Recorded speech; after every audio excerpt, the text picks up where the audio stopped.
నమస్తే friends, welcome to my classes. నేను మీ దండు వెంకటరాములు. ఈ వీడియోలో మనం BBA సెకండ్ ఇయర్ 4th సెమిస్టర్కి సంబంధించినటువంటి బిజినెస్ లా ఎథిక్స్ ఇంపార్టెంట్ క్వశ్చన్లను చర్చించుకోవడానికి ప్రయత్నం చేద్దాం.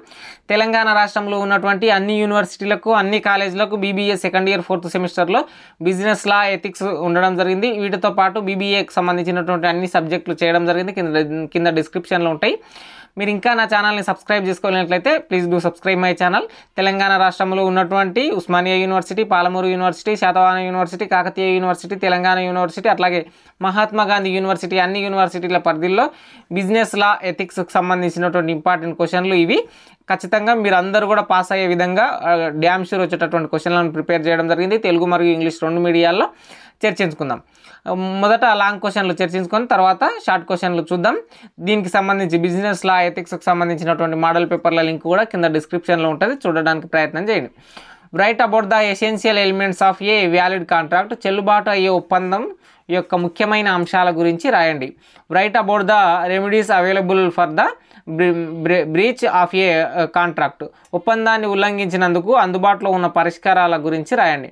అట్లాగే differentiate between indemnity and guarantee. నష్టపరిహారం మరియు హామీ మధ్య తేడాను తెలపండి. అట్లాగే 4th question, write about the difference between sale and agreement to sale. అమ్మకం మరియు అమ్మకానికి ఒప్పందం మధ్య వ్యత్యాసం గురించి రాయండి. చాలాసార్లు రిపీట్ అయినటువంటి క్వశ్చన్. అమ్మకం అనేటటువంటిది కొంత కింది స్థాయిలో ఉంటుంది. అమ్మకం యొక్క ఒప్పందం అనేటటువంటిది ఎక్కువ మొత్తంలో బిజినెస్ చేస్తున్నప్పుడు ఉన్నత వర్గాల్లో ఉంటుందని చెప్పి చెప్పుకోవచ్చు. ఇట్లా క్వశ్చన్కి తగ్గ ఆన్సర్ని రిలేటివ్గా మీరు రాసిన ఆన్సర్ అట్లీస్ట్ 2-3 మార్కులను పడతాయి రిలేటెడ్గా రాస్తారంటే. పూర్తిగా వదిలేసే బదులు ఈ విధంగా తెలిసిన క్వశ్చన్లను రాయడానికి ప్రయత్నం చేయండి. Write about the difference between memorandum of association and article of association. Memorandum of association మరియు ఆర్టికల్స్ ఆఫ్ అసోసియేషన్ మధ్య వ్యత్యాసం గురించి రాయండి. Write about the appointment of directors. Write about their qualification and powers. డైరెక్టర్ల నియామకం గురించి, వారి అర్హతలు మరియు అధికారాల గురించి రాయండి.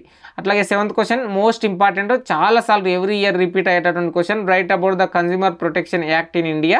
భారతదేశంలో వినియోగదారుల రక్షణ చట్టం గురించి రాయండి. అట్లాగే 8th క్వశ్చన్ చూడండి, ఇది కూడా చాలాసార్లు రిపీట్ అయినటువంటి క్వశ్చనే. Write in brief about the redressal machinery available for resolving the consumer complaints. వినియోగదారుని పరిష్కారానికి అందుబాటులో ఉన్న రెడ్రెసల్ యంత్రాల గురించి క్లుప్తంగా రాయండి. రెడ్రెసల్ మెషినరీ గురించి అవైలబుల్గా ఉన్నటువంటి కన్జ్యూమర్ కంప్లైంట్స్కి సంబంధించినటువంటి అంశం మీద క్వశ్చన్ వస్తుంది. ఇది కన్జ్యూమర్ కంప్లైంట్స్, ఫిర్యాదులకు సంబంధించినటువంటిది. అట్లాగే 9th question, write about the ethical and value based consolidation of in brief. Write about the ethical and value based consolidation in brief. నైతిక మరియు విలువ ఆధారిత పరిశీలన గురించి క్లుప్తంగా రాయండి. అట్లాగే write in brief about the Indian value system and its relevance in management. భారతీయ విలువ వ్యవస్థ మరియు నిర్వహణలో దాని ఔచిత్యం గురించి క్లుప్తంగా రాయండి.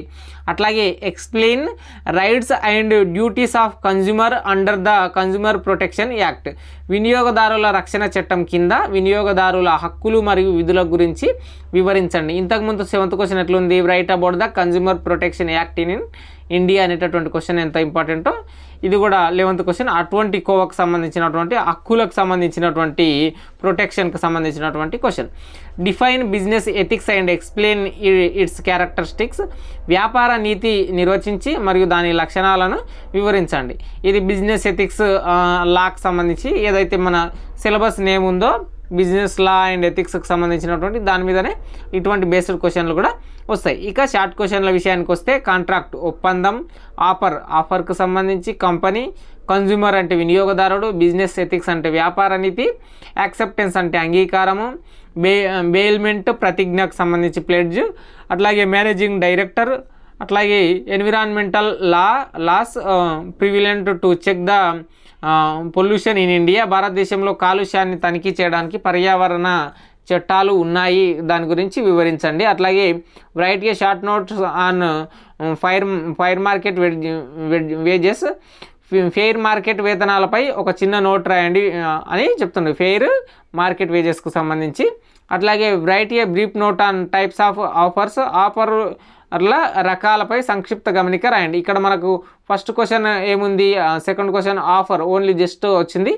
ఇక్కడ ఆఫర్లకు సంబంధించినటువంటి అంశాల మీద సంక్షిప్త గమనిక రాయండి అని ఎట్లా ఇచ్చినా సరే ఆఫర్స్కి సంబంధించినటువంటి అంటే బిజినెస్ ఆఫర్స్ ఎట్లా ఉంటాయి అనేటటువంటి దాని మీద క్వశ్చన్. అట్లాగే తాత్కాలిక హక్కు what is a general line అనేటటువంటి క్వశ్చన్. ఇవి మొత్తం షార్ట్ క్వశ్చన్లు, లాంగ్ ఆన్సర్ క్వశ్చన్లు, బిజినెస్ లా అండ్ ఎథిక్స్కి సంబంధించి బీబీఏ వాళ్ళకు ఉండేటటువంటి ఇంపార్టెంట్ క్వశ్చన్లు. ఈ ఒక్క వీడియో చాలు, మీరు ఖచ్చితంగా పాస్ అయిపోతారు. మీకు ఓ గ్రేడ్ కావాలంటే మోడల్ పేపర్లు చూడండి, మోడల్ పేపర్ల లింకులు కూడా కింద డిస్క్రిప్షన్లో ఇస్తా, అక్కడ నుంచి తీసుకొని చదువుకోవడానికి ప్రయత్నం చేయండి. టెలిగ్రామ్ ఛానల్లో పీడిఎఫ్లు కూడా ఉంటాయి. సైనింగ్ అవుట్, నేను మీ దండ వెంకటరాములు. Please do